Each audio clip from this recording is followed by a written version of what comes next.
discuss IDOMENEO and illustrate his remarks with excerpts from the opera played on the Yamaha. Father Lee. Thank you, Peter Allen.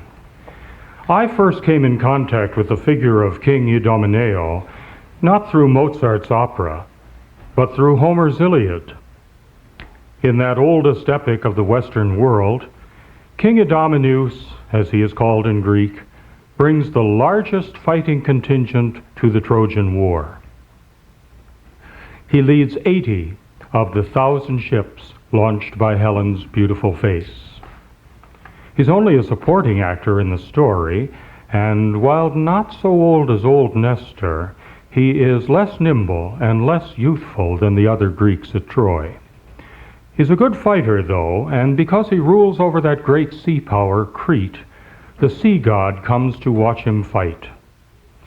His big moment occurs in Book 13 of the Iliad when he comes face to face in battle with Trojan Aeneas and stands up to him like a mountain boar with bristling back and flaming eyes.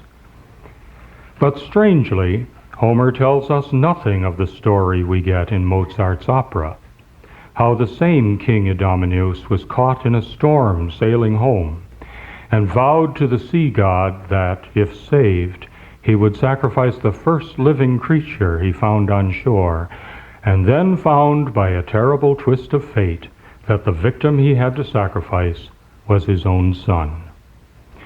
That story doesn't crop up among the legends of Homer's Idomeneus for another 10 centuries. We don't hear of it until the Romans write commentaries on Virgil's Aeneid.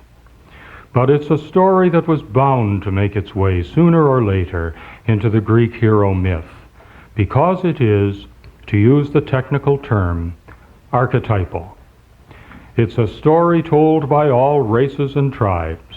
It is told in only slightly different form in the Bible, where Abraham is called on by God to sacrifice his son, who is saved at the last minute, and where Jephthah, after a hasty vow, actually does sacrifice his only daughter.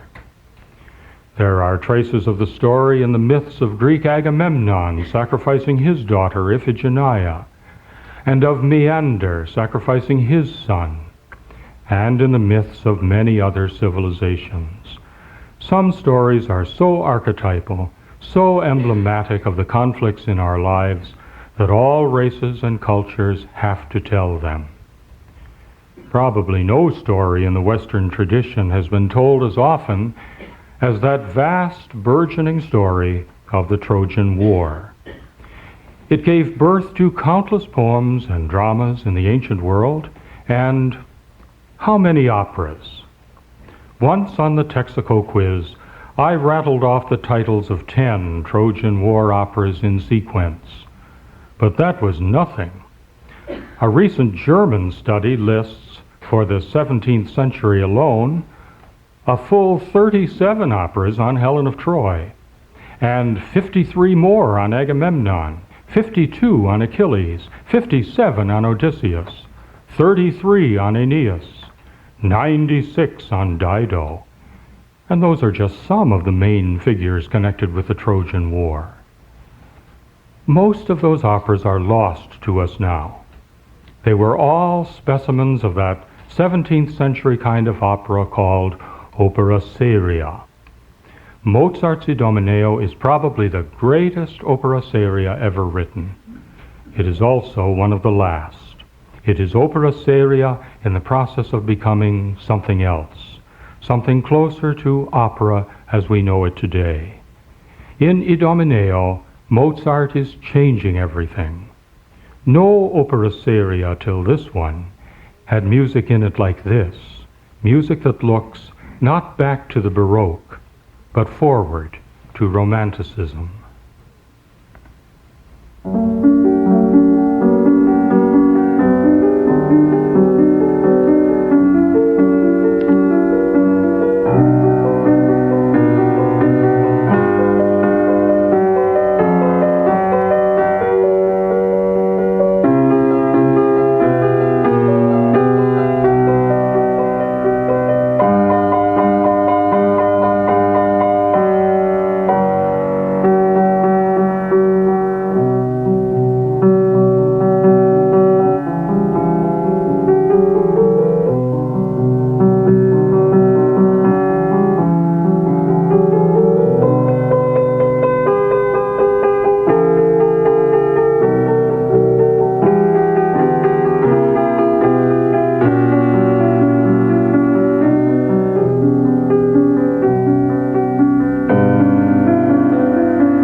That sounds like Beethoven and his piano sonatas, but it's actually Mozart, a generation earlier, challenging and changing the opera of the past. Opera seria held the stage from about 1650 to 1750, and it was a big industry, as big as today's film industry. Each passing year would bring hundreds of new operas, but strangely, there was a sameness about them. They dealt almost exclusively with Greek and Roman subjects. And though the composer might be a German, like Handel, writing for Englishmen, Italian was always the favored language. Stranger still, many of the leading roles were sung by castrati, male sopranos and altos. The opere serie ought to have been exciting pieces. The mythological subjects featured such potential for excitement as monsters and battles and floods.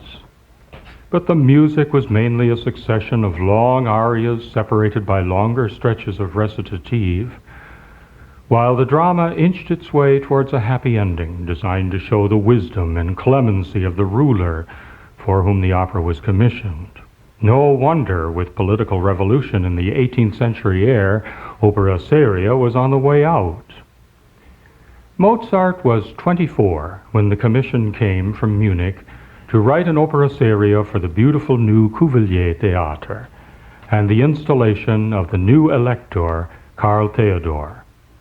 Mozart then was a young man, eager to prove himself, eager to innovate, and here at last was the chance. His wife Constanza said later that this was the happiest time of his life. IDOMENEO was, we know from Mozart's own letters, the work he loved most of all his operas, perhaps because after a decade of being idolized as a child prodigy and then another decade of being studiously ignored, he emerged in this opera as a mature man and a composer of genius. He was ready to make important changes. He thought his genius was most evident in the quartet, Andro, Ramingo e Solo, in the last act. Instead of the 4 long arias which, say, Handel would have given us, we hear simultaneously 4 voices blended, 4 characters in 4 different moods singing simultaneously. We hear IDOMENEO in despair over his rash vow, his son Idamante resolved to prove his manhood, Ilia comforting them both, and Elettra tormented by jealousy. Though there are similarly complex pages in Scarlatti and a few earlier composers, Mozart's is by common consent the first great ensemble in opera, a forerunner of the trio in Der Rosenkavalier, the quartet in Rigoletto, and the quintet in Die Meistersinger.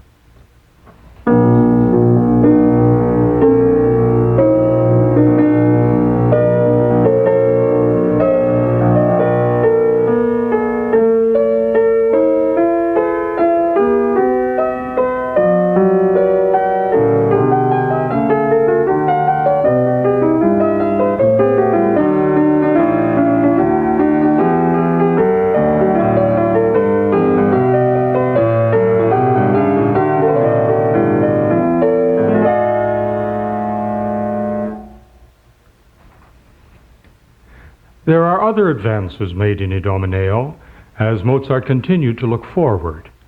Wagner one day would use the leitmotif, the short recurrent theme which carries new implications with every appearance.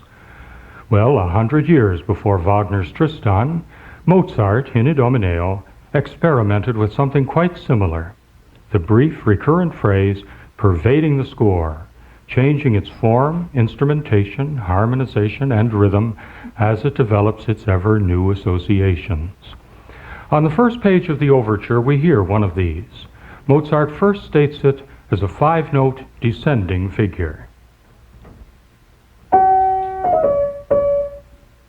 Then, because it will often recur as 6 notes, he immediately restates it thus. The theme soon comes to dominate the overture, the Sturm und Drang, the storm and stress of the sea music.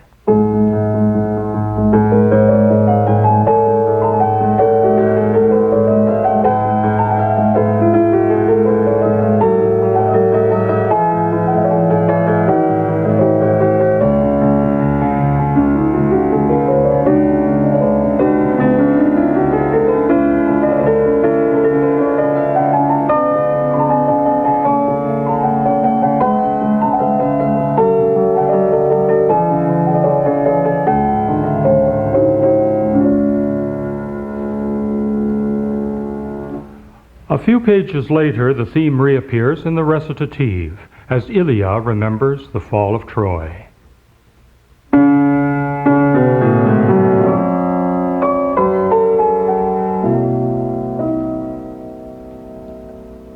And it appears again in the accompaniment to her aria.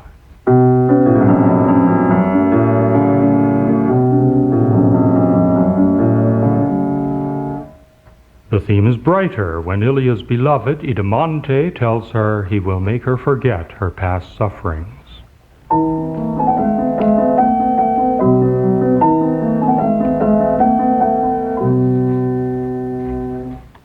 It recurs quietly when King Idomeneo comes safely to land.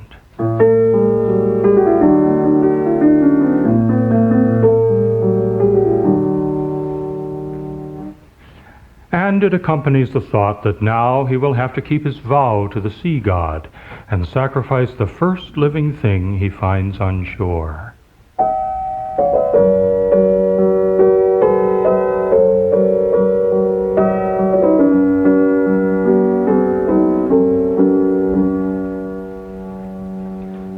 The theme recurs when Idomeneo looks fatefully on that victim, his son, and the son doesn't understand why his father is so cold to him.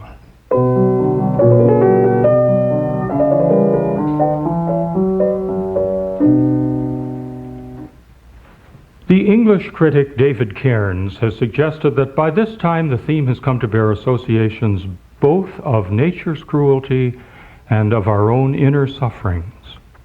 In the act to come, the theme will sound in the powerful aria Fuor del Mar, where Idomeneo sings both of the cruel storm at sea and of the storm within himself.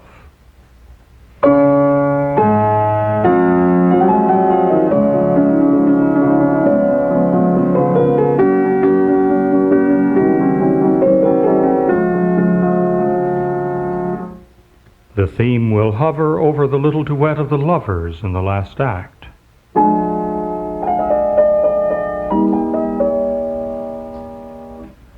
And it will reappear when Idomeneo finally tells his subjects that he must sacrifice his own son.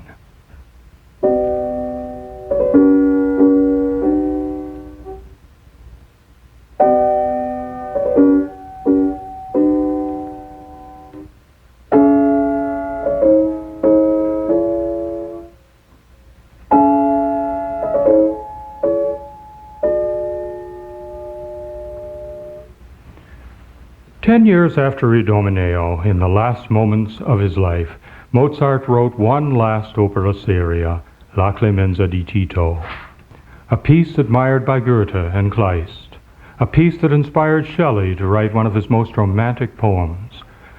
Then, for more than a century, Idomeneo and Clemenza were forgotten by the world's opera houses.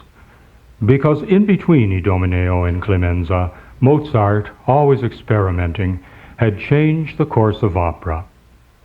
He decided to blend opera seria with the newer opera buffa, to juxtapose the serious and the comic.